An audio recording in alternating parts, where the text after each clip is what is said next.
Hello Giallo friends! This time we're going to be trying a nice salt-crusted sea bass.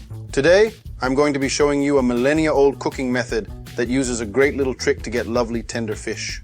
Manuel's in the kitchen. Are you ready? Let's go!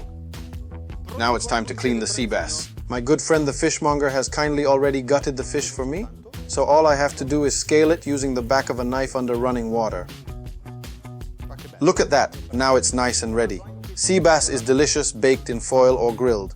This particular fish is highly appreciated in cooking for its lovely firm flesh. So we're going to start by making a nice blend of bay leaf, sage, and rosemary. Just add in the leaves. Dill, thyme, parsley, and a clove of garlic. Close the lid and blend it.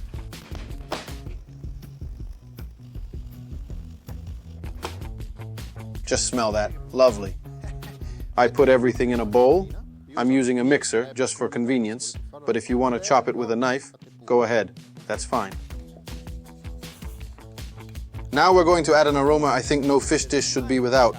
Lemon zest. Just grate it into the bowl along with the herb mixture. Give it a good mix.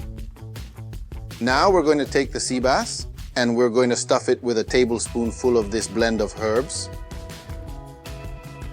Set the sea bass aside for a moment, and now we're going to make the salt crust to cover our fish in. The crust will be made from salt, but mostly from beaten egg whites.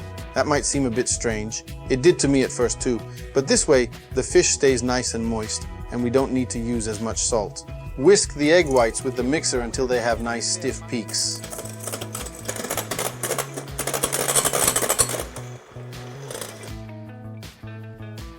Look at that, just how you want it. Now mix the whipped egg whites with the herb blend, and then it's time to add in 2 types of salt. First, the coarse salt. You can add it in 2 goes to make it easier. Then, the fine salt. Now, spread out a small amount of the whipped egg white and salt mixture to form a nice even layer. We'll place our sea bass on top of this layer.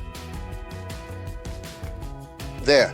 Now spread the rest of the mixture over the sea bass. Perfect. Smooth out the mixture until it covers the whole fish. Now, you can bake it at 200 degrees in a conventional oven, and in 30 minutes, your sea bass will be ready. And now for the most fun part. Breaking the crust.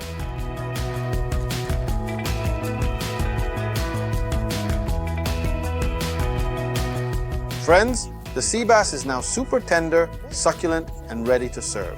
Go ahead and try it at home and don't forget to tag us in your photos. Enjoy. I'm gonna try it now.